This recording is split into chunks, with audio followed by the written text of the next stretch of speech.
അക്ഷരങ്ങൾ കൊണ്ട് മലയാള ഭാഷാപിതാവ് തുഞ്ചത്തെഴുത്തച്ഛൻ്റെ ശില്പം നിർമ്മിച്ച് ആദരമർപ്പിക്കുകയാണ് ഒരു കലാകാരൻ. മലയാളം എന്ന വാക്കിലെ അക്ഷരങ്ങൾ കോർത്തിണക്കിയാണ് എഴുത്തച്ഛൻ്റെ രൂപം ഉണ്ടാക്കിയത്.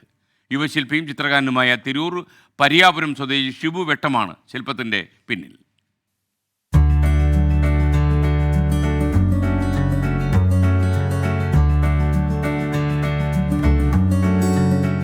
ഭാഷാ പിതാവിൻ്റെതായുള്ള ഫോട്ടോകളില്ല. പല ചിത്രകാരന്മാരും ഭാവനയിൽ നിന്ന് വരച്ച ചിത്രങ്ങളാണുള്ളത്. അതുകൊണ്ടാണ് അക്ഷരങ്ങൾ കൊണ്ട് ശില്പം നിർമ്മിക്കാൻ ഷിബു തീരുമാനിച്ചത്. ചിത്രപരമായ എല്ലാ ശില്പങ്ങളും ചെയ്യണം. അപ്പോൾ എഴുത്തച്ഛൻ തുടങ്ങാമെന്നുള്ള. അപ്പോൾ എഴുത്തച്ഛൻ്റെ കുറിച്ചുള്ള ഫോട്ടോസ് അന്വേഷിച്ചപ്പോൾ അന്വേഷിച്ചപ്പോൾ ഒറിജിനാലിറ്റിയുള്ള ചിത്രങ്ങളില്ല. അങ്ങനെ ഇപ്പോൾ എങ്ങനെ ചെയ്യും എന്നുള്ളത് ഇതിലേക്ക് പോയപ്പോഴാണ് ഞാൻ അക്ഷരം കൊണ്ട് നമുക്ക് സംഭാവന ചെയ്ത അക്ഷരങ്ങളെ കൊണ്ട് എഴുത്തച്ഛനെ ചെയ്യാം എന്ന് വിചാരിച്ചു. 3.5 വർഷത്തോളം നടന്ന ആലോചനകൾക്കും പരിശ്രമങ്ങൾക്കും ഒടുവിലാണ് ഷിബു ഇക്കാണുന്ന ശില്പത്തിലേക്ക് എത്തുന്നത്. ഒരാഴ്ച കൊണ്ടാണ് ശില്പത്തിന്റെ നിർമ്മാണം പൂർത്തിയാക്കിയത്.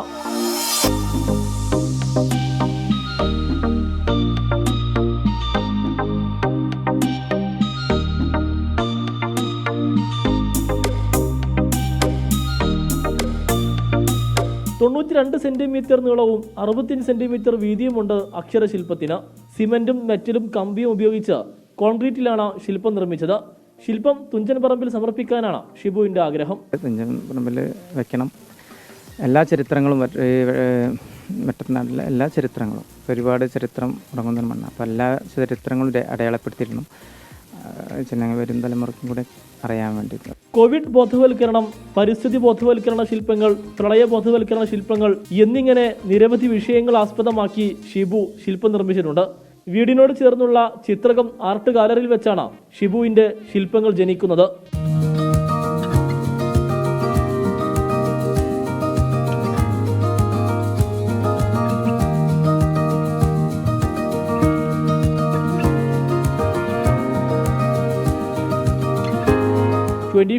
തിരൂർ.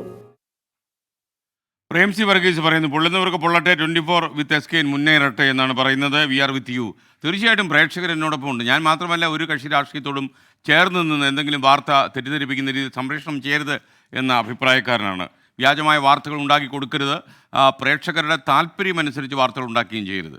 പ്രേക്ഷകരുടെ താല്പര്യമല്ല, വാർത്തയുടെ സത്യസന്ധതയാണ് പരമമായ കാര്യം. രാജേന്ദ്രൻ വയലെ പറയുന്നു, 24 എല്ലാ പാർട്ടികളുടെ വാർത്തകൾ കൊടുക്കുന്നുണ്ട്. സമദൂര നിലപാടാണ് പുലർത്തുന്നത്. സ്വന്തം വിശ്വാസം അനുസരിച്ച് വാർത്തകളെ സമീപിക്കരുത് എന്നും കൂടി നമ്മുടെ വയല പറയുന്നു. ബഹുജനം പലവിധം